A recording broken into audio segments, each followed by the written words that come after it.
relevância. Está aqui comigo o nosso querido amigo pessoal, professor Tales. É um gigante ali de Conde. É um homem que já foi secretário da Educação, Esporte e Lazer. Está conosco também o nosso querido Alexandre. Olha só, gente grande, professor também, né? E eu vejo que a conversa, o nível intelectual do diálogo hoje vai ser elevado. Eu não sei se eu vou conseguir transitar entre eles, porque são pessoas realmente que têm uma grande envergadura. E eu louvo a Deus pelo privilégio de tê-los comigo. É gigante no PSOL, né? Vem levantando essa bandeira. Por esses dias esteve aqui o nosso irmão Tássio, e ele tem algumas divergências na visão do PSOL, e acredito que vem muito a acrescentar. E o nosso querido professor Tales, ele está participando, né, ativamente da gestão de Carla Pimentel. Quero a senhora aqui, viu? Será um privilégio recebê-la. E há quem diga que foi a melhor gestão. Já outros dizem que foi a pior gestão. Aí eu me pergunto, eu digo, é a melhor, é a pior?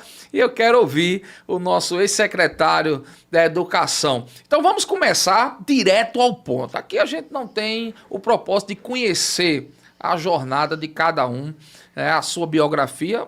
Querendo ou não, a gente vai citar alguns pontos, mas o maior propósito é entender o que vocês pensam, porque o nosso querido professor Alexandre é candidato aqui em João Pessoa, e o nosso professor Tales é lá de Conde. Então, são pessoas que são de lugares diferentes, mas eu acredito que a grande João Pessoa comporta, ela até tem muitas coisas lá de Conde que vêm ser resolvidas aqui em João Pessoa. Então é importante tratar de alguns assuntos pertinentes, considerando a política em âmbito estadual.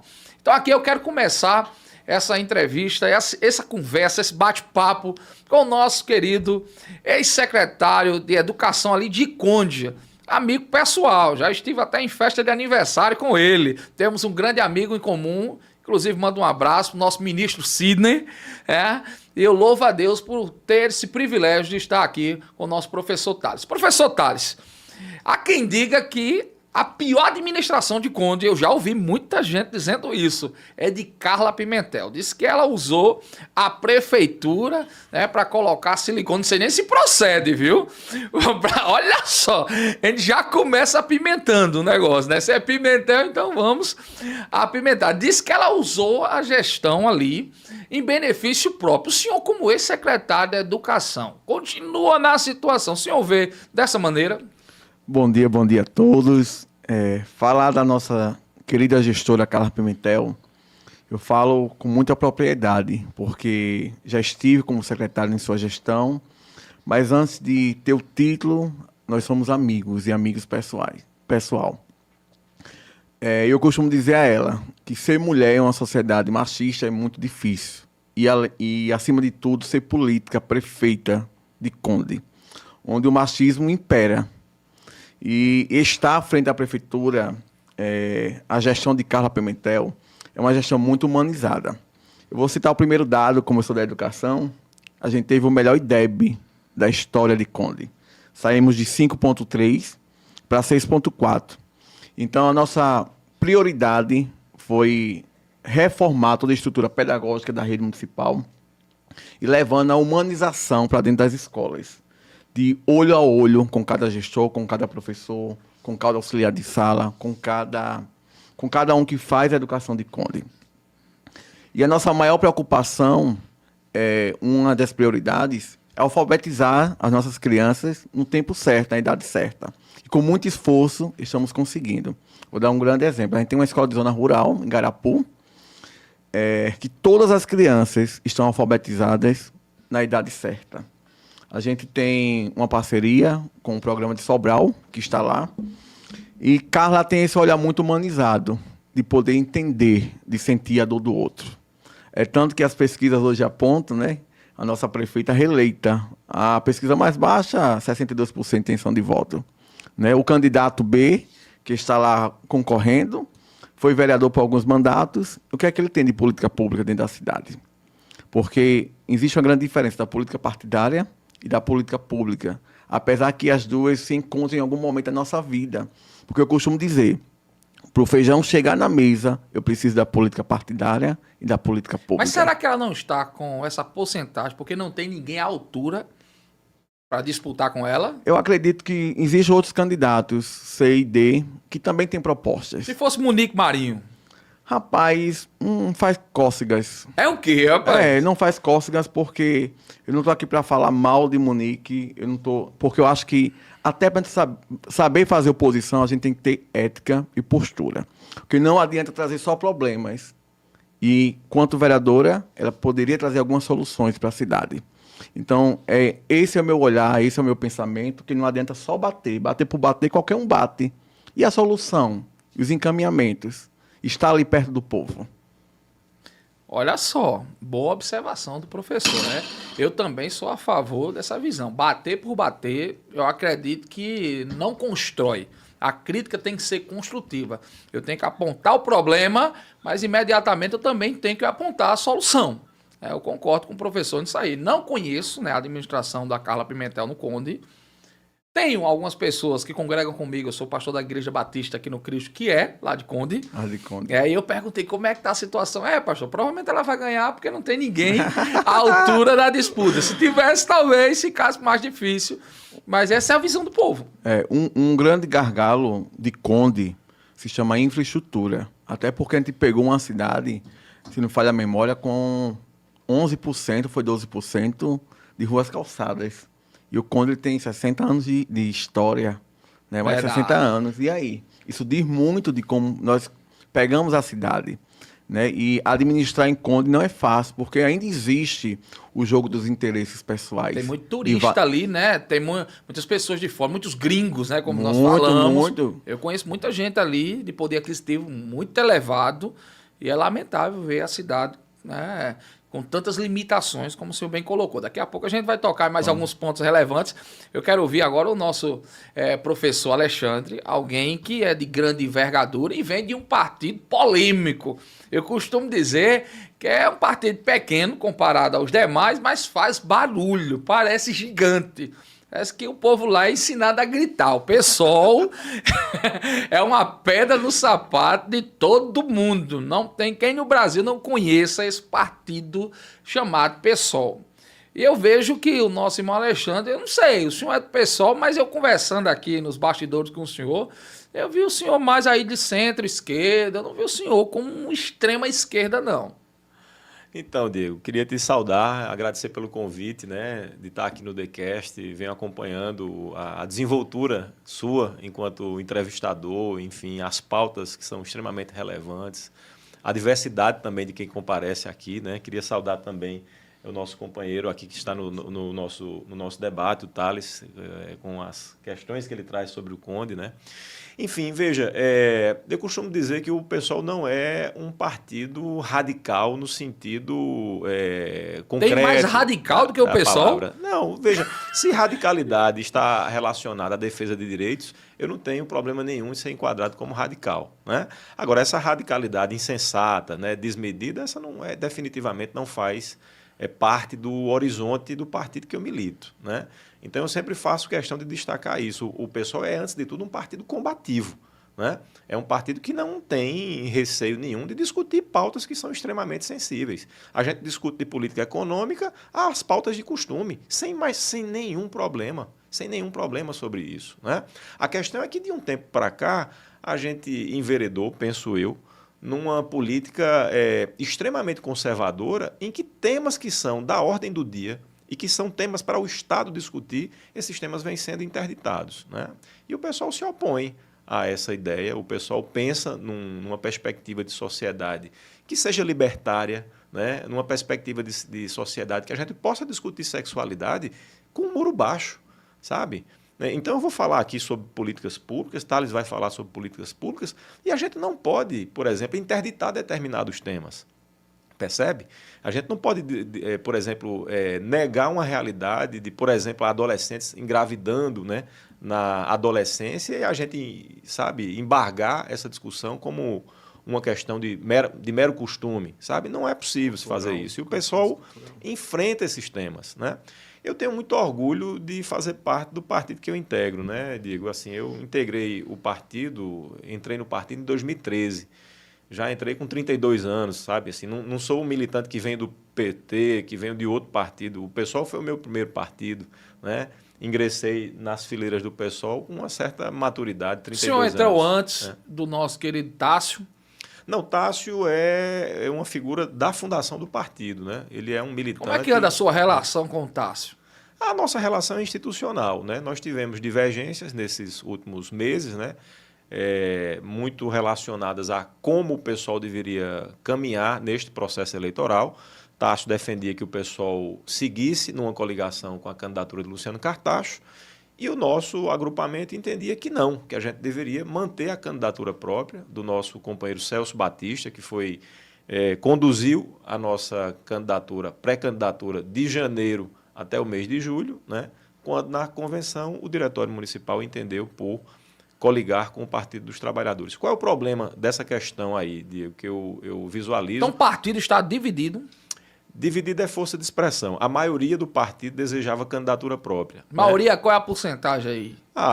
70%, né? 70% do partido desejava candidatura própria. É importante ressaltar isso. Não, é importantíssimo, porque hoje qual é a situação que nós temos no PSOL em João Pessoa?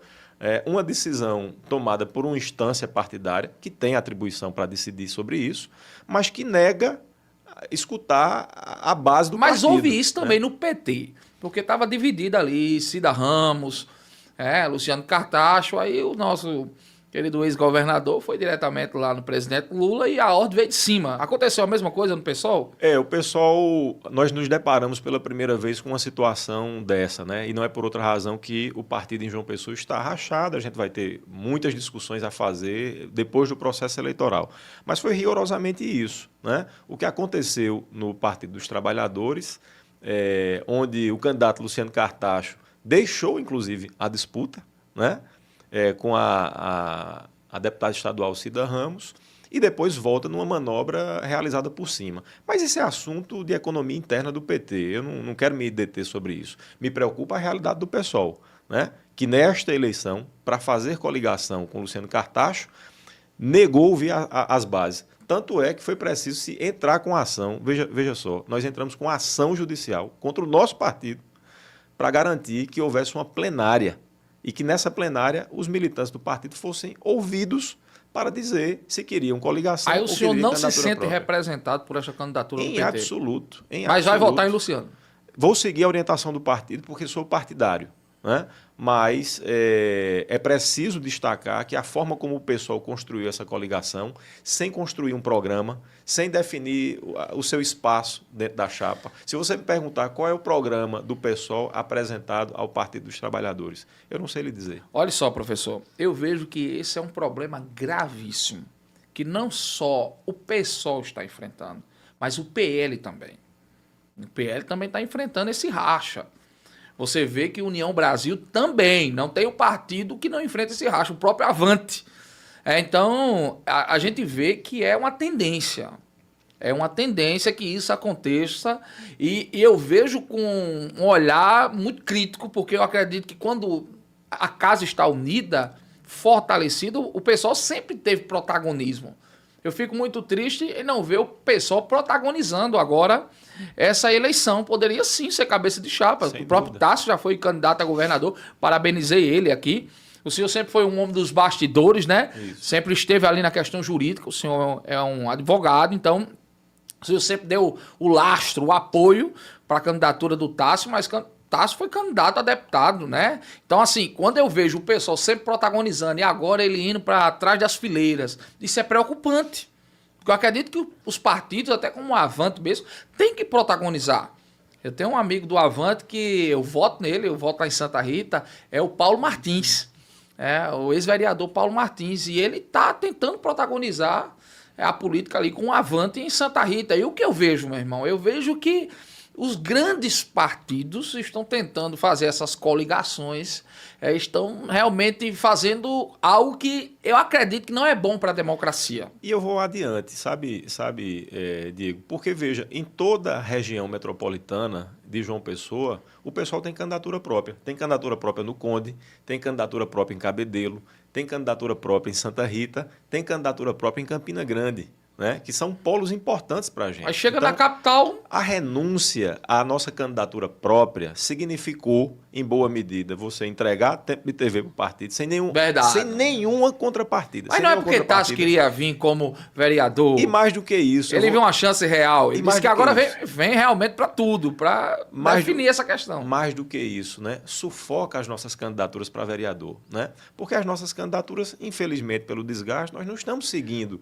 a programação. Mas eu pergunto ao senhor, professor, Tássio recebeu 130 mil reais para a campanha, o senhor recebeu 20 mil, não é desigual?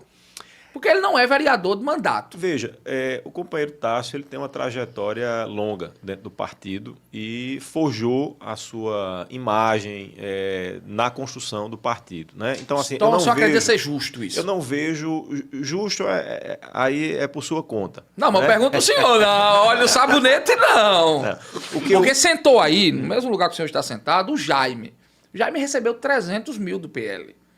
Enquanto vereadores de mandato, como Carlão, como Duval Ferreira, receberam um pouco mais de 100 mil. Veja, eu não acho estranho e não é fora do que é convencional. E aqui eu pontuo que o professor, lá, como é da gestão de Carla, né? Deve estar recebendo uns 500 mil lá, né? Sim. Tem dinheiro. O que está faltando lá no Conde é liga, porque dinheiro tem. Mas deixa eu lhe dizer, essa não é a questão central, né? Na minha avaliação, quem recebeu mais, quem recebeu menos. Não é que isso não atrapalhe o processo de construção da campanha. Atrapalha sim, mas isso não digamos assim, fora do convencional dentro do partido. Nós estabelecemos prioridade, está a ser uma prioridade definida nacionalmente. O senhor concorda com o que o partido fez?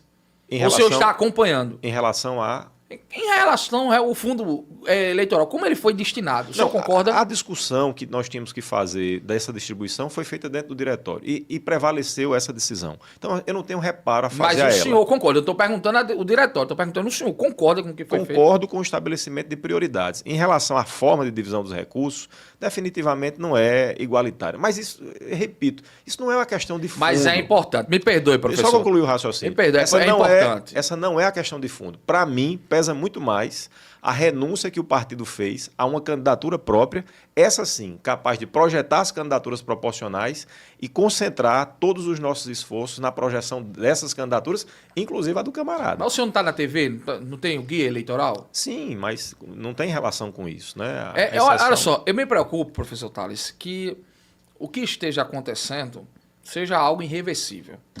Muitos partidos, como o PSOL, que realmente faz muito barulho, o Avante, estejam sucumbindo ao poder do PT, do PL e de tantos outros partidos. Por isso, esse é o ponto. Na verdade... Esse é o ponto. E assim, eu acredito que é muito preocupante isso. Mas vamos mudar um pouco a pauta, uma ponta para outra, e vamos entrar em uma questão que eu acredito ser muito relevante. Eu trouxe aqui duas pessoas que têm uma característica social. O professor Alexandre, ele é um pesquisador, né, da situação das pessoas que estão na rua, das comunidades. Já o professor Tales, ele já é aquele que pega o caldeirão e leva e faz a distribuição. E eu vejo que é muito importante a gente ter essa visão, esse estudo, e é muito importante a gente ter a prática. É necessário ter a teoria e ter a prática. Tem pessoas que não precisa da teoria não, e como é que você vai chegar lá na ponta? Não, mas só precisa ter a prática. Eu fico preocupado com isso.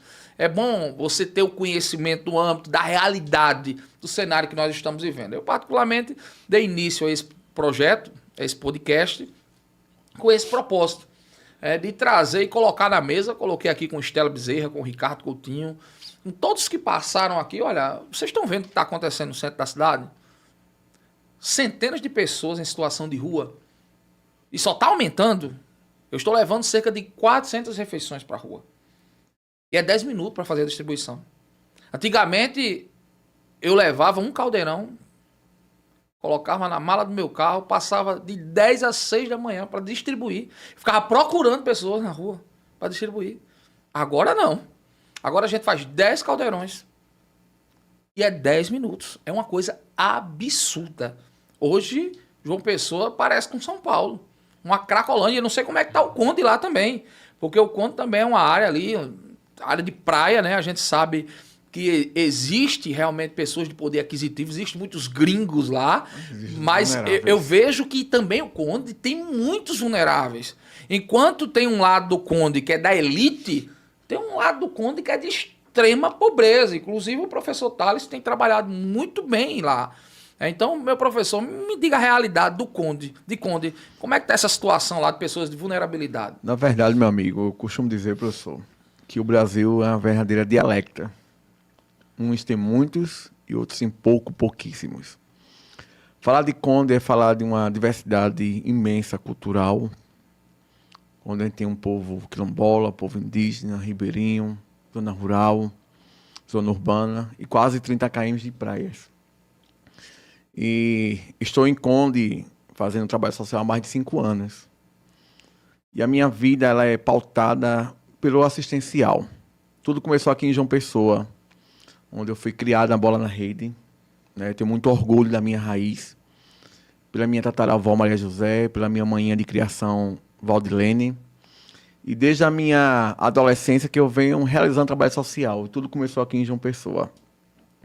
E quando eu cheguei no Conde, faz mais ou menos 8 anos que eu resido em Conde, que eu moro lá, eu comecei a entender a necessidade e a dor do outro.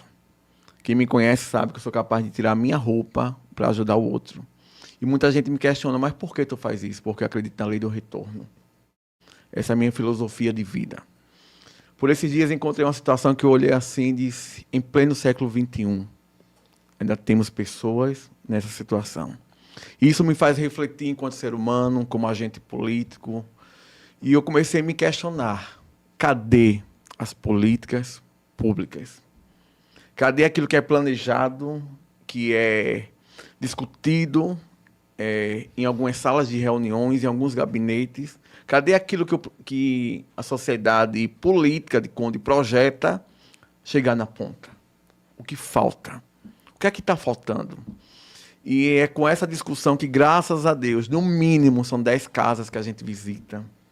Antes de ontem foram 18 famílias que aderiram ao nosso projeto. E uma causa que eu estou levantando a bandeira é das nossas crianças com deficiência e com autismo, onde eu já adquiri com recurso próprio um terreno, onde vamos levantar um instituto que vai dar apoio a essas crianças, que vai dar apoio a quem cuida dessas crianças. Muito importante. Quem é que olha para elas? Quem é que olha para a família delas? Mas por que tu faz isso, professor? Porque eu tenho um sobrinho autista e sei como é a dificuldade da garantia do direito. Interessante, professor, que quando eu ingressei na UFPB, no meu primeiro período, quando eu cheguei na geografia, eu senti um centro acadêmico muito passivo. E eu sou muito doido, sou muito de meter a cara a tapa. Eu juntei 10 amigos, fizemos uma chapa, concorremos à eleição e vencemos. Na época era Margarete, a doutora Margarete, a reitora. E foi nos negado uma viagem de campo para Paulo Afonso. Eu reunia toda a turma, não pedi autorização a ninguém. Entrei, praticamente invadi a sala dela. Eu disse, isso aqui é um direito que nos assiste. Eu nunca me conformei com o meio e nunca deixei que um meio viesse me influenciar. Então, eu costumo dizer, a minha vida é pautada de muita fé, mas também de muita ação. E quando eu encontro situações de pessoas vulneráveis, eu me coloco no lugar delas, porque eu já passei fome. E quem já sentiu a dor da fome, sabe que barriga vazia não pode esperar. Verdade. Né? Então, a gente tem um projeto social também que, graças a Deus, eu tenho quase 100 amigos, que todo mês, cada amigo me ajuda com uma cesta básica. A gente tem um cadastro, quando a gente consegue empregar alguém da família, a gente já passa para outra família e assim a gente vai fazendo uma rotatividade. Tanto lá em Conde como aqui em João Pessoa. Então, eu olho às vezes para as situações e digo, cadê as políticas públicas? Às vezes a classe política em todo o Brasil é um jogo de interesse muito próprio. Só pensa nele ou na família dele. Então, eu acredito que a política partidária, ela tem que ser uma arma, ela tem que ter o poder de transformar a vida do ser humano e do indivíduo. Então, estar ali em Conde, estou perto do povo, sinto a dor deles, né? E nós estamos nessa jornada, que não é fácil. Fazer política em Conde não é fácil, porque é uma política suja, rasteira, onde querem ferir a nossa identidade, onde querem nos atacar de forma pessoal, na nossa vida pessoal. Mas todos os dias, ao sair da minha casa, eu falo com o Papai do Céu e peço proteção e muita sabedoria. Porque tem casas que a gente chega, que a gente chora junto. A gente pega as mãos e choramos. Mas eu acredito muito que 6 de outubro é logo ali. Tem muita gente acreditando, tem muita gente estendendo a mão. E eu costumo dizer, eu carrego um propósito. E esse propósito é de abençoar vidas. Olha só, nós estamos diante de alguém que realmente tem conhecimento da causa. Eu acompanho o pastor Thales já há muito tempo. Até quando ele tinha uma atividade maior aqui em João Pessoa. E aí ele foi para o Conde e eu vi que ele potencializou como secretário da Educação. Parece que ele soube utilizar muito bem a máquina pública para beneficiar muitas pessoas. Meus parabéns, professor. E eu acredito que ter o senhor aqui acrescenta muito na política, não só de Conde, de João Pessoa, mas em toda a Paraíba. Algumas pessoas têm a oportunidade e não sabem se utilizar. Eu vejo que o senhor cresceu. Cresceu ali e quero muito que o senhor seja eleito. Eu e a minha esposa sempre diz, Diego, você escolhe a dedos. Né? Muitas pessoas se oferecem, pastor, eu quero estar aí. Eu digo, meu irmão, tem gente que, pastor, olha, deixa eu... Eu assim, me perdoe, eu vou muito na direção de Deus. Eu digo, Deus, quem são as pessoas que eu quero, que o senhor quer que eu dê voz? Hoje eu tenho esse canal que alcança muitas pessoas, os cortes, né, alcançam milhares de pessoas, e eu quero dar voz a pessoas que eu acredito, não quero trazer aqui pessoas que eu não conheça a história, pessoas que eu não entenda que vai contribuir com a política. Tem muitas pessoas se oferecendo aí, eu dizendo, não, espera um pouco aí, mas não é interessante trazer, eu acredito que não acrescenta, mas eu vejo que o professor Thales, o professor Alexandre tem muito a acrescentar. Eu, particularmente, eu vejo que o nível intelectual de vocês é muito elevado. A conversa, né, você vê que o padrão é outro, totalmente diferente. E a minha preocupação é em ver pessoas que estão totalmente despreparadas, e aqui eu não estou falando da questão do conhecimento. Estou falando com 2 professores, a gente sabe que a abordagem é diferente. Eu aprendi com a minha professora que o importante é se comunicar. Não existe uma fala errada, existe inadequada. Então, tem pessoas aqui, tem pessoas que passaram por aqui que não têm uma educação como vocês tiveram, não estudaram como vocês estudaram, mas estão preparadas para nos representar lá. Já tem pessoas que estudaram muito e não estão preparadas, porque eu acredito que não é o diploma.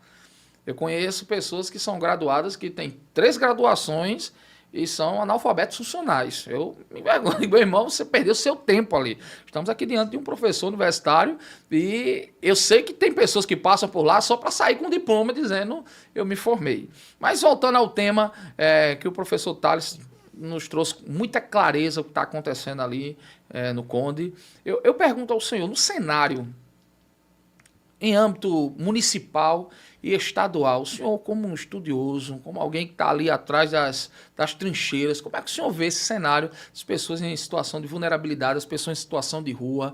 O senhor vê que tem como resolver essa situação? Tem como o poder público? O senhor chegando lá, o senhor tem alguma medida? Eu parabenizo o professor, ele disse, olha, com recursos próprios, comprei um terreno e vou construir um instituto. Eu procuro candidato, eu não sabia disso, professor, mas eu parabenizo que tenham essa iniciativa. Antes de começar o podcast aqui, o Fernando disse, pastor, eu entendi o que é que o senhor está fazendo. O senhor está trazendo os candidatos e está colocando no canto da parede, e quem tem um bom projeto, um bom trabalho, ele só vai potencializar. Agora, quem não tem nada vai potencializar o quê? Eu vou ver o que é que eu vou fazer. E eu sempre cito aqui, se eu der 1 milhão de reais ao professor Thales, eu tenho certeza que ele já sabe aonde aplicar. Ele só vai potencializar o que ele já está fazendo. Agora, quando você entrega 1 milhão a quem não tem projeto, a quem não tem entendimento da necessidade, bom, ele vai comprar uma casa para ele, vai comprar um carro, vai guardar o dinheiro no banco, mas 1 milhão na mão de quem já está com a mão na massa é diferente. Então, meu professor, imagina o senhor chegando lá, o senhor vai ter... vai ser um homem muito privilegiado. Eu não sei como é que está a situação lá onde, mas aqui em João Pessoa as emendas impositivas, sabe, são generosas. Santa Rita não tem emenda impositiva. No Conde tem? Tem emendas impositivas, eu não sei como é que está o valor lá, o Caixa do Conde. Talvez não seja nem... Chegue nem aos pés aqui de João Pessoa, é 4 bilhões, 250 milhões. Meu irmão, aqui em João Pessoa, você vê que a renda é muito grande, é imensa, professor. Comparado ao Conde, Santa Rita está com 400 milhões, há quem diga que vai chegar a 800 milhões. Como é que está lá no Conde? Tá menos do que Santa Rita, né?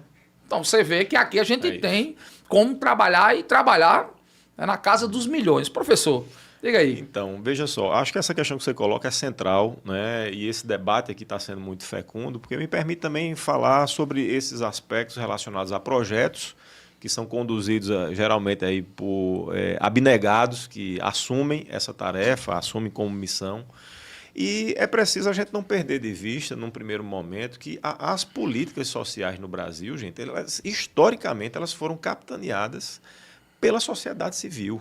O Estado chega depois nesse rolê, tá entendendo? Se a gente for analisar a fundo, a lei da assistência social no Brasil é de 1994.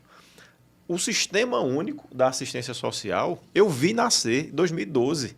Né? Trabalhava na Secretaria de Desenvolvimento Humano, na época, como advogado dos Centros de Referência da Assistência Social, né? Os famosos CREAS, e foi naquele momento que, veja, o Sistema Único da Assistência tem 12 anos no Brasil. Né? Então, primeiramente, é preciso que a gente entenda, o Estado chegou muito depois, né? A sociedade se organizou muito antes para todos os temas que são sensíveis e que concorrem para essa desigualdade que você menciona. Né? Se, por exemplo, se a gente for analisar a população em situação de rua, é uma política nacional recente. Né? As chamadas cozinhas solidárias, que a gente conversava aqui nos bastidores, né? Foi institucionalizada o ano passado pelo governo federal, né? 2023. Se a gente vai olhar, por exemplo, para as questões que envolvem hortas comunitárias, para atacar o problema da fome, né? Ou a gente aproveitar os espaços vazios na cidade e garantir segurança alimentar, são políticas muito recentes. Né? Mas se a gente for para criança e adolescente, também o Estado chega tarde, né? Digamos assim, nesse debate. O Estatuto da Criança e do Adolescente é de 91, 90, né? Então, veja, é a sociedade civil que historicamente puxou mesmo as políticas sociais. Né? Agora, eu vejo que a gente tem um desafio muito grande, sabe, Diego? Sabe, Thales? É capitanear essas iniciativas individuais e trazer para dentro da política pública. Né? Por exemplo, o teu projeto em relação à questão de segurança alimentar, porque em última análise é isso que você faz, né? Ele pode estar perfeitamente associado à política nacional, né? De cozinhas solidárias, porque inclusive a política ela foi desenhada, não foi para que o Estado assuma essa tarefa, mas para potencializar essas atividades que já existem, que são realizadas por sujeitos aí abnegados em relação a esses temas. Né? Então, eu acho que esse é um desafio do nosso tempo. E como representante na Casa Parlamentar, o vereador ele tem, dentre outros desafios, mapear todos esses projetos e trazer para dentro da política, sabe? E aí, veja, quando eu coloco isso, eu não estou negando iniciativas individuais de quem assume essas tarefas, são louváveis, né? Mas uma das formas, aí eu estou raciocinando com a cabeça de gestor mesmo, né? Um dos desafios colocados é a gente reunir tudo isso, né? E consolidar numa política. Eu vejo com muita preocupação, Diego e Thales, o contexto atual que nós vivemos, não só em João Pessoa, né? João Pessoa não é demasiado aqui ressaltar isso. Né? João Pessoa consiste numa das regiões metropolitanas mais desiguais do Brasil. Dados recentes do IBGE, né? Naquela pesquisa nacional por domicílio, né? PNAD contínuo. Estou falando com um geógrafo com quem eu tenho muita afinidade. Viu? Acho que a minha militância na área do direito da cidade tem muito da geografia. Né? Eu costumo dizer o seguinte, ainda bem que eu fui conhecer e fui dialogar com os geógrafos e com os arquitetos para entender a dinâmica da cidade, né? Porque o direito não me dava essa enfim, expertise. Né? Então, assim, nós temos esse desafio imenso. João Pessoa é uma cidade profundamente desigual. Né? Essa desigualdade permeia também a região metropolitana, Diego, e a gente não dialoga. Vários estados do Brasil têm parlamentos metropolitanos. Né? Porque o problema do Conde, por exemplo, vou dar aqui um único exemplo, o problema de imigrantes no Conde é o problema de imigrantes venezuelanos aqui também em João Pessoa. Sabe? Essa não é uma questão só do Conde, é nossa também. O serviço público de saúde, que é saturado em João Pessoa, tem muito de demandas reprimidas no Conde, em Santa Rita, em Cabedelo. Né? Muita gente vem de lá para cá. Veja que quanto é limitador essa concepção que nós formamos na geografia e no direito sobre território. Né? Quantas vezes você já ouviu falar de candidatos a prefeito que problema de segurança pública é um problema do Estado, não é um problema dele? É dele, sim. É dele, sim. Né? E ele concorre, favorecendo a segurança pública na cidade, não só com a guarda municipal, mas ele garantindo uma boa iluminação, né? Garantindo passeios públicos adequados. É importante ressaltar. Fundamental, sabe? Cinzenta, não, é a polícia. Não existe limites territoriais, sobretudo numa região metropolitana como João Pessoa. Ó, Cabedelo, Santa Rita e Bahia passam por um fenômeno que a gente chama, né, na geografia, na arquitetura, de conurbação. Sim. Essas cidades já estão ligadas, sabe? Não existem mais fronteiras. Verdade. Então os problemas de transporte público de Cabedelo são nossos também. O senhor vê que o Conde também se encaixa nesse perfil? Também. O Conde, apesar de não estar ali, até já está, né? Já está ali, se a gente pega quando sai do Valentina para o Valentina, já está conectado, já está emendado, né? Não sei se na legislação o Conde faz parte da região metropolitana, mas, enfim, sim, os nossos problemas são comuns. Né?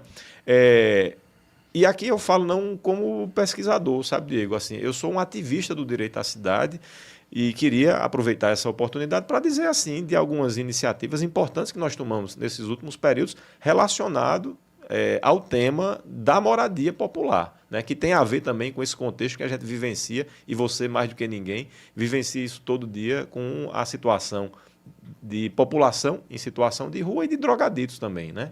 Então, assim, eu, na condição de ativista e não de pesquisador, de professor, eu ajuizei, junto com o Conselho Estadual de Direitos Humanos, aqui do estado da Paraíba, em 2021, uma reclamação constitucional no Supremo Tribunal Federal que garantiu uma decisão para evitar o despejo da chamada comunidade do Bai, lá em Cabedelo, né, em que a Prefeitura de João Pessoa despejou, em plena pandemia, né, colocando em 3 ginásios da cidade, mais de 400 famílias, né, aqui. Eu vivi aquilo ali de perto, né, porque tenho a temática da moradia popular como uma pauta central dentro das nossas discussões. E foi a mesma coisa que a gestão de Cícero e a gestão de Cartacho, faço questão de grifar isso, fizeram com a comunidade do Porto do Capim. Né? Então, a comunidade do Porto do Capim vem há anos sendo objeto de violência política, de gestões sucessivas que buscam despejar para construir ali grandes projetos turísticos que acredito seja um problema que Como é que o senhor vê aquele prédio do INSS que agora está sendo ocupado? Então, eu defendo a requalificação de imóveis públicos no centro das cidades, para que as cidades sejam, sobretudo João Pessoa, né? O centro de João Pessoa é um centro. Mas o senhor acha que assim, degradante. Me permita a interrupção. Pois não. O senhor acha que trazendo as pessoas que ali estão em situação de rua, colocando num prédio ali, como aquele do INSS, tem o 18 andares também, que é da União, tem muitos outros prédios. Isso. Será que isso contribui para o bem-estar da cidade? Será que, porventura, a gente tem tanto terreno ali no Conde, Valentina, tantos outros lugares que você tem como assim, formatar um bairro? Será que trazer essas pessoas para o centro da cidade, será que é viável? Diego, eu te desafio a fazer um aprofundamento desse debate sobre habitação popular. Essa questão de periferizar os sujeitos que estão ali sem moradia e colocar para as franjas da cidade... Mas eu não estou... Tem muito lugar bom ali no Conde. Bom na perspectiva de quem? Porque bom é o lugar onde você tem serviços públicos. Então, veja, toda a discussão, e aí agora estou falando como professor, né? Toda a discussão sobre política habitacional no Brasil passa por esse recorte que você acabou de colocar. Né? Historicamente, a política habitacional no Brasil foi de periferização das pessoas que não têm moradia, ou seja, coloca nas franjas da cidade. Qual é o problema disso? Essas pessoas, quando trabalham, vêm para o centro. Né? Demanda serviços de transporte público e uma gama de outros serviços. Então, qual é a ideia mais, digamos assim, atual sobre programas habitacionais, Diego? É que a gente aproveite os centros da cidade, e João Pessoa é um grande exemplo disso, e pegue imóveis públicos que estão desocupados, requalifique esses imóveis para fins de habitação e entre com um conjunto de outros serviços públicos para garantir direitos para essas pessoas.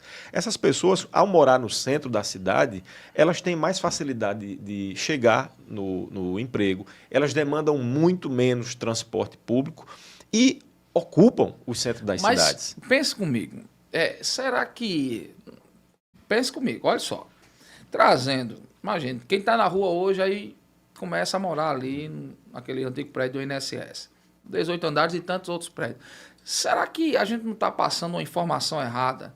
Dizendo, olha, venham para a rua porque vai ter moradia para vocês aqui. E assim, vale a pena ressaltar que a maioria das pessoas em situação de rua não é porque não tem uma moradia. Eu conheço muita gente, a realidade da rua é muito diferente de quem não acompanha de perto. Eu acompanho a realidade das ruas em João Pessoa. Muitas pessoas ali, elas têm onde morar. Mas elas dizem assim, pastor, o maior problema é a alimentação. Eu tenho 4 filhos, eu conheço muitas mães que vêm para a rua para comer, para se alimentar. Pastor, não é que eu venha para a rua porque eu gosto de estar na rua. Mas se a gente ficar em casa, a gente morre de fome, não tem o que comer. Inclusive, foi cortado o benefício de muitas pessoas. Então, eu vejo que vai além da moradia. A gente fala pessoas em situação de rua, mas eu posso lhe dizer, durante 6 anos que eu faço esse trabalho nas ruas da capital, que a maioria das pessoas que estão na rua não é porque não tem uma moradia, é porque não tem o que comer. Olha, Diego, a gente não pode negar uma realidade que existe em João Pessoa hoje, certo? Dados oficiais da Secretaria Municipal de Habitação Social dão conta de que existem 20 mil... o déficit habitacional em João Pessoa é em torno de 20 mil unidades. Quem faz pesquisa e quem está na rua contesta esses números, dão conta de que o déficit habitacional hoje em João Pessoa... Essas pessoas estão pagando aluguel, professor. É da ordem de 40 mil habitações. Não estão desabrigadas.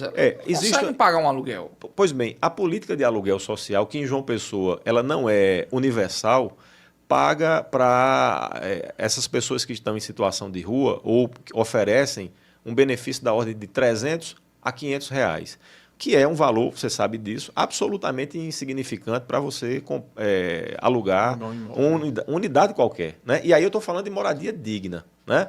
Agora, eu me permita, com todo o respeito, discordar da ideia de que a grande maioria das pessoas tem habitação e estão lá por causa... Quando eu digo tem habitação, elas pagam um aluguel, como o senhor bem colocou. Elas têm um lugar, um cantinho delas, mas elas já pagam o dinheiro que recebem, muitas vezes, que conseguem para pagar um aluguel. A grande maioria das pessoas não vai para as ruas por desejo. As pessoas não sonham estar nas ruas. Vai para as ruas por necessidade. Isso. Então, quando eu coloco a política habitacional como uma política central na promoção de direitos, é porque ela é a porta de abertura para outros direitos, sabe, Diego? Então, eu tendo uma moradia digna, né, a minha capacidade, inclusive, de acessar outros serviços e outros direitos, dentre eles o de alimentação, né, se torna muito mais fácil. Agora, imagine você privado desse direito que é o direito de partida. O direito de partida é você ter um teto, camarada. Agora sim, olha, o que eu falei aqui não é a minha opinião. Muitas vezes eu expresso a opinião das pessoas que me procuram. Diz, pastor, faz essa pergunta lá. Eu acredito, eu já tenho olhado os prédios da cidade, todo mundo tem passado aqui, eu digo, olha, vamos povoar o centro. Está reclamando que não tem ninguém no centro? Vamos povoar. Vamos trazer a prefeitura ali, de Água Fria, trazer para o centro. Vamos colocar esses prédios que estão abandonados. Vamos colocar pessoas para morarem, pessoas que estão ali em situação de rua. Realmente o que eu acredito é o que o professor acabou de dizer. Mas outras pessoas pensam diferente. Por isso que eu quis expor. Importantíssimo. O senhor defendeu com muita propriedade a necessidade, porque as pessoas sendo colocadas em áreas periféricas, distantes, longínquas, e o centro sendo desocupado, por quê? Porque os imóveis são caros? Peraí, é a União, meu irmão. A gente está falando de bilhões. Então, existe realmente a viabilidade. Os prédios estão lá, prestes a desmoronarem, desocupados. Hoje, eles são invadidos. E por que não legalizar isso? Esteve aqui Marquinhos Nossa Voz. Sim, meu amigo. Então, ele falou com muita propriedade sobre isso. Mas eu quero ouvir o nosso professor Thales. A gente vai mudar um pouco o tema, porque eu acredito que já foi esclarecido esse tema aí. Mas eu quero mudar um pouco e perguntar ao professor Thales. Tem um tema que me preocupa, mas me preocupa muito. Eu conheci o professor Thales quando ele estava à frente de um rebanho, pastoreando. Então, eu vi o trabalho que ele fez enquanto pastor, um trabalho extraordinário, de muita repercussão. Muitas pessoas foram alcançadas, pregador itinerante, viu? É um homem com muita graça de Deus, com a presença de Deus em sua vida. E o pastor abandonou o rebanho, me perdoe até a colocação tão enérgica, e foi ali para a Secretaria da Educação de Conde, e agora vem para a política. Então, eu me preocupo, eu penso assim, professor Tales, sendo eleito, volta para a Secretaria da Educação, ou vai realmente, com excelência, passar os 4 anos no seu mandato? Rapaz, sendo muito sincero, primeiro que toda a minha vida ela foi pautada dentro de uma denominação cristã, né, onde eu exerci o cargo de missionário. E quando chegou o momento da pandemia aqui em João Pessoa, eu comecei a reunir um grupo de jovens, né, enquanto muitos estavam dentro das suas casas, que é o Ministério Esperança, ainda tem o Instagram. E a gente fazia nossas lives e ao final a gente teve uma live que a gente conseguiu 400 cestas básicas de uma doação do empresário em São Paulo. Então, naquele momento de pandemia, a gente conseguiu distribuir aqui em João Pessoa mais de 20 mil cestas básicas. E eu ia com aquele grupo de jovens. Hoje, eu não faço parte mais de nenhuma denominação, né? Continuo com a minha fé pautada em Cristo. Ele sempre vai ser o centro da minha vida. E eu não estou... Já me perguntaram isso. Professor, tu estás concorrendo a um cargo de vereador aqui no município para votar, para garantir um cargo Olha dentro só, da prefeitura. eu não fui o único. Né? E de fato, eu venho para exercer o meu mandato. Quando eu digo meu mandato, é abrindo mão do eu individual para o meu coletivo. O senhor não vai para a secretaria? Não. Não, porque hoje eu tenho projetos maiores em Conde. Mas como secretário, o senhor não acha que tem mais liberdade de trabalho? Mas existem algumas limitações. Interessante isso. Existem algumas limitações, porque nem tudo que a gente planeja enquanto gestor, a gente consegue fazer para não ferir algum grupo de interesse de outro político. Como vereador, o senhor tem mais liberdade. Com certeza. É importante ressaltar isso, porque eu vejo que muitos vereadores... Elton René esteve aqui. Eu digo, olha, Elton, tu tá aqui, candidato, mas daqui uns dias tu sai e vai direto pro PROCON, vai para outra pasta aí. Eu não sei, Elton. Ele disse, não, pastor, eu pretendo também estar no meu mandato. Mas o que eu penso é que... e aqui eu vou parabenizá-lo. Eu acredito que quando alguém é candidato, é bom que ele cumpra o seu mandato. Pelo menos o primeiro. Né? Eu fico calado quando você no segundo, terceiro, você consegue realmente ir para uma pasta como essa. Eu acredito que até você vai com clareza e com um mandato nas mãos, você vai também dizendo ao prefeito, ou à prefeita no caso, olha, não mexe comigo aqui não, que eu tenho para onde voltar. Eu tenho minha casa lá, então se você mexe comigo, eu vou dar um exemplo. Imagine o nosso professor Tales assumindo essa pasta. A partir do momento que ele assume, né, essa secretaria, se porventura Carla disser, olha, você tem que fazer isso aqui, e ele não concordar, ele volta para casa. Ele volta para a Câmara e ele tem um lugar para voltar. Mas antes, eu penso assim, teria dificuldade. Porque a partir do momento... Não faz isso não, senão te tiro. Ele vai voltar para onde? Você, quando está com a secretaria na mão, por mais que tenha limitações, você consegue desenvolver um trabalho. Então, você faz alguns ajustes de acordo com o prefeito, com a prefeita. Então, meus parabéns, meu irmão Tales, por vir. E aqui eu digo ao povo de Conde, um bom nome para você voltar. E interessante, meu amigo, que hoje eu represento a voz dos vulneráveis, dos oprimidos dentro de Conde. Eu estive ontem reunido com um grupo de 25 jovens, todos universitários, né? E uma fala que me pontuou muito foi a fala de Vitor. Ele fez, professor Tales, tu está sendo a minha luz no final do túnel da política de Conde. E isso, ao mesmo tempo, me traz uma grande responsabilidade, porque não é mais o Tales, o indivíduo sozinho, é o Tales que está em um grupo, que eu preciso ser a voz, o porta-voz de muita gente. Por exemplo, Sandra, que é ativista social lá de Conde, da ocupação territorial, perto do Rio de Andresa. Essa mulher nunca foi convidada a estar na Câmara. Essa mulher nunca empoderou a sua voz para debater, para discutir a questão do território. Né? E alguém me levou até ela, e ela disse, Tales, tu tem projeto. eu estou pegando na tua mão. Agora eu preciso estar ali. Tu precisa me representar. Né?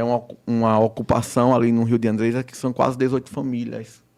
Né? E não é só pegar o indivíduo e ocupar por ocupar. Eu preciso ter um mínimo de direito, de Verdade. garantia. Eu preciso ter Se torna equipamentos inviável, públicos, né? A saúde, a educação. Então, assim, é esse contexto, é com esse olhar que a gente vai exercer um mandato de verdade para o povo de Conde. Professor Tales, olha só. Temas sensíveis de alta relevância. O senhor sabe que o senhor não sairia daqui sem a gente tocar nesse tema. Como é que um pregador, com tanta eloquência, um pastor que muito conceituado, imagina, você conseguir distribuir 20 mil cestas básicas. Eu acompanhei de perto o ministério do pastor Tales, porque tinha uma ovelhinha que ficava transitando. Uma hora estava lá, outra hora estava aqui. Era o nosso irmão Sidney, que é ministro do Evangelho. E assim, eu tenho certeza que ele levava informações ao meu respeito para o irmão Tales, para o pastor Tales, e trazia de lá para cá também. Então, ele sempre disse, pastor, eu admiro muito o pastor Tales pelo trabalho que ele faz. Então, eu comecei a admirá-lo através dele. E é interessante que eu vejo que o senhor, ao se distanciar e agora dizer, não, eu não faço parte de nenhuma denominação, o povo de Conde não deve estar preocupado, porque a gente que é cristão, meu irmão Alexandre, a gente costuma dizer, crente vota em crente. Eu, particularmente, eu apoio o Coronel Sobreira aqui em João Pessoa. É um homem crente, temente ao Senhor. Voto em Paulo Martins, lá em Santa Rita, é um homem crente, temente ao Senhor. Eu só voto em quem não é crente na falta de opção. E lá no Conde a gente já tem Monique, Marinho, eu não citei outros bons nomes, mas eu lembrei do senhor, disse, não, rapaz, é uma pessoa realmente de relevância. Me diga aí, um crente ainda pode voltar no nosso professor Tales, mesmo ele não representando mais essa bandeira, e é importante ressaltar o motivo pelo qual o senhor se distanciou. É importante, é um tema sensível, mas eu quero que o senhor trate desse tema aqui. Eu sou muito transparente, né? Hoje eu tenho algumas lideranças cristãs, algumas pastoras e pastores, que quando eu assumi minha orientação sexual, eles falaram, eu continuo com você. Não porque pela sua questão de orientação sexual, mas pelo ser humano que você é. E eu costumo dizer, não é nenhuma categoria, é um indivíduo, é o cidadão que vai à urna. Né? Porque muitos, principalmente em Conde, que se diz cristão, não exerce nem sequer o ministério do amor ao próximo. E quando eu assumi minha orientação sexual, primeiro foi para minha família, segundo foi para minha prefeita, minha amiga Carla Pimentel, e reuni toda a minha liderança. E fui muito verdadeiro. Eu disse, quem quiser continuar comigo, vai continuar sabendo quem eu sou de verdade. Então, tu imagina, criado na igreja, tinha um ministério, e você ser quem você é, eu tive que abrir mão de muita coisa. E de verdade, não me arrependo. Porque tem muita gente que olha para mim hoje e diz assim, Tales, tu tem muita coragem. Tu teve muita coragem. E por isso que eu estou contigo.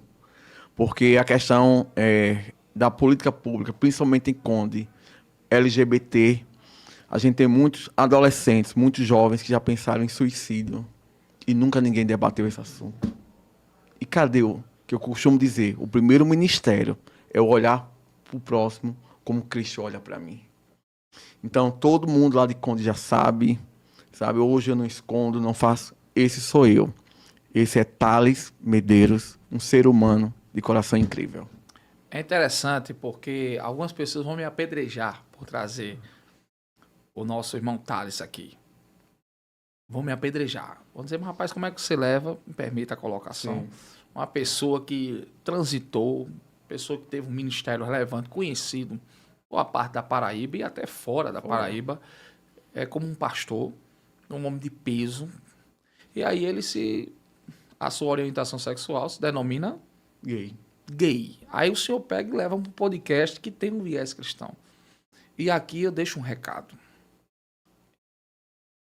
O nosso irmão Tales, ele faz um trabalho relevante.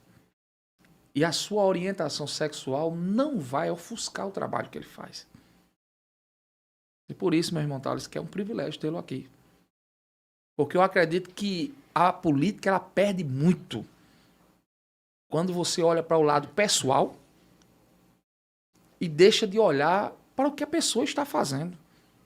Porque eu acredito que um dia, me permita, como pastor não posso deixar, Deus vai trazer clareza ao coração do irmão Thales e eu vou ter ele novamente do nosso lado. Eu acredito nisso. Eu acredito que ele está passando por uma fase. Me permita até colocar com essas palavras. Eu sei que o senhor está muito bem definido, está batendo na mesa, mas eu acredito que é uma fase, meu irmão Thales. Tu é um ministro do Senhor. E assim, eu não posso jamais deixar que a sua orientação possa ofuscar o seu trabalho, porque o senhor tem um trabalho relevante. E contra fatos não existe argumento. Então, parabenizo, continua nessa tua fé. Né? Passado o tempo, quero o senhor voltando novamente ao ministério. Quero o senhor continuando pregando, sendo itinerante aí, nos becos e vielas. Eu sei que o trabalho não parou. Eu sei que em algum momento a gente discorda nesse ponto. Sim. Eu deixo isso muito claro. Mas isso não me impede de ter uma amizade, até porque eu tenho muitos amigos que têm essa orientação, respeito demais. Eu trouxe alguém do pessoal, o pessoal me apedrejou, eu trouxe o Tássio aqui, aí agora eu estou trazendo, olha, pastor, o senhor trazendo o povo do pessoal, de meu irmão, tem muita gente do pessoal que é gigante. Vocês demonizam porque não, porque o pessoal apoia o aborto, apoia as drogas, o pessoal é a favor de tudo que não presta. Você não tem noção de como eu estou sendo apedrejado. Pastor, como é que o senhor começa um podcast e o senhor coloca... Não, meu irmão, é porque eu paro de olhar para o partido, eu paro de olhar para a orientação e na hora, vamos olhar o que é que a pessoa está fazendo. Vamos olhar seus frutos, porque é pelos frutos que se conhece a árvore. Ninguém, eu conheço muitos pastores que estão ali no púlpito, estão desviados. Precisa se converter. Então, eu vejo, quando eu olho para o meu irmão Thales, eu digo assim, tu não está longe da verdade, não. Eu preciso só se aproximar um pouco mais, que a gente vai chegar lá junto. O senhor me entende, professor? Entendo perfeitamente. Até porque eu estive já por muito tempo, né, dentro da igreja. E para mim não foi fácil, né? Às vezes eu olho, quando acordo de manhã, a primeira terapia que eu faço é olhar no espelho e refletir em tudo, nas ações, no meu comportamento do dia anterior. E eu costumo dizer, eu continuo sendo um instrumento de Cristo para abençoar vidas e principalmente aqueles que são esquecidos pela sociedade, os vulneráveis, que não tem ninguém que dê a voz, que não tem ninguém que estenda a mão. E tudo que eu sou hoje, que tu imagina, em 2015 estive na China, ganhando uma premiação pela ONU, como o melhor projeto pedagógico da América Latina. Um trabalho que eu fiz na periferia de João Pessoa. Eu fui o primeiro professor a trabalhar com uma ferramenta chamada robótica educacional aqui no Nordeste. Eu tenho mais de 90 artigos publicados. Então, assim, tudo que eu sou hoje, eu agradeço a educação pública de qualidade. Eu vim do bairro Novaes, da melhor escola, hoje tem um dos melhores IDEBs, que é o Dr. José Novaes, Dona Nivonete. Depois eu fui para o João 23, no Alto Mateus. Terminei no Liceu Paraibano. Então eu sou fruto de muita gente que estendeu a mão e que abriu a porta. E tudo que eu sou hoje, eu devo a muita gente. E a minha palavra é gratidão sempre. Meus parabéns, professor. Estamos chegando ao fim de mais um TheCast. É assim... Eu vou lhe dizer, é um dos melhores episódios, porque muitos temas foram abordados com clareza, de uma forma concisa, enérgica. São temas sensíveis. Jamais eu poderia trazer o professor Thales aqui e não abordar esse tema.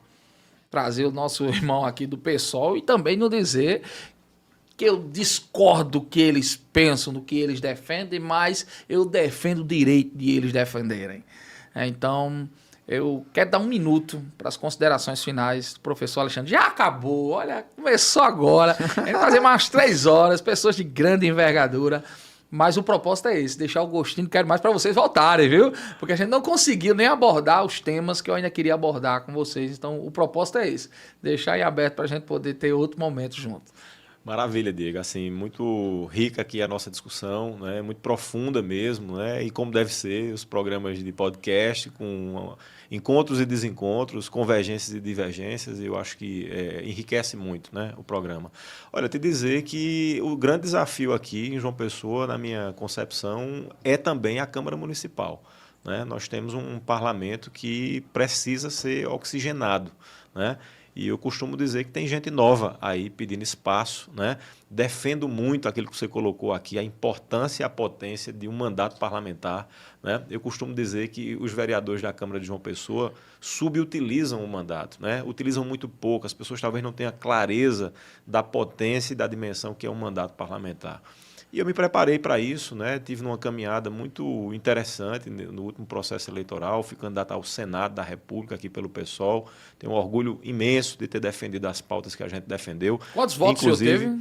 Tivemos 10.282 muito votos. voto. Meus e aqui parabéns. em João Pessoa foram 3.700 votos. Meus parabéns. Né? Foi uma votação, para mim, muito Se o senhor tiver os 3.000 votos, o senhor está eleito, né? Pelo pessoal. Tem uma quebra grande aí, né? É uma campanha completamente diferente, mas uma campanha muito para cima, sabe, Diego? Com muito vigor, com muito interesse em discutir temas sensíveis, inclusive o tema que Thales acabou de trazer, com quem eu me solidarizo, viu, Thales? Eu gravei um vídeo na última parada LGBT aqui há um mês atrás, um vídeo que teve mais de 60 mil visualizações, né? E passei, em boa medida, por um achincalhamento nas minhas redes sociais, com pessoas me xingando, me destratando, me falando todo tipo de palavrão que você possa imaginar. Eu sou um defensor de direitos humanos, né? Defendo a pauta LGBTQIA+, compus aqui, Diego, a primeira comissão da OAB de Direito Homoafetivo em 2012. Né? Essa experiência da nossa OAB serviu de exemplo às outras OABs no Brasil. Então é com muita esperança que a gente está nesse processo eleitoral e te agradeço pelo convite. Mas peça o seu voto aí. Alexandre Soares, né? 50.500, porque João Pessoa pode muito mais. Meu irmão Thales, considerações finais. Quero agradecer o espaço de estar aqui nessa manhã, de a gente discutir pautas tão importantes para o nosso dia a dia, para a nossa sociedade, né? E quero dizer que hoje eu sou o melhor candidato, que temos projeto, que pensamos em uma política para todos em Conde. E estou representando muita gente, né? Estou no Avante, que ainda não tivemos acesso ao fundo partidário. Então, a nossa campanha está sendo feita de verdade, à base de muito diálogo, de muito olho a olho, né? De muito aperto de mão, de muita discussão. Então, quero já expressar aqui minha gratidão de estar aqui nessa manhã, dizer a vocês, nós temos proposta, nós somos o melhor projeto para o Conde e vamos ter um mandato voltado realmente para o nosso povo. Olha só, número... 70.700. 2 candidatos, mas muito preparados. Né? Pessoas que nos representariam muito bem. Eu vejo que o nosso querido Alexandre, chegando lá, ele poderia regularizar a situação de muitas cozinhas solidárias. Como advogado, como alguém que conhece as entranhas da lei, ele poderia sim contribuir muito. Então, voto no nosso irmão Alexandre. Professor Thales, eu acredito que ele vai representar não só a bandeira da educação, mas também a causa social e tantas outras causas, como ele colocou aqui, dos autistas.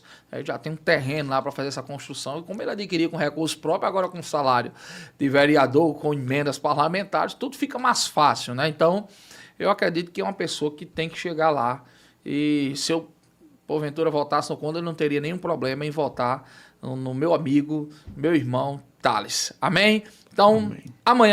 Amanhã não, perdão, olha, estamos sexta-feira, agora voltamos na terça-feira, e aqui vai pegar fogo, porque estamos trazendo Valber Virgulino, Tenente Aline, Cabo Gilberto, terça-feira às 11 horas da manhã. Ei, pessoas de grande envergadura que contribuem com a política não só no cenário estadual, mas também nacional. Então, conto com você terça-feira às 11 horas. Que Deus continue vos abençoando.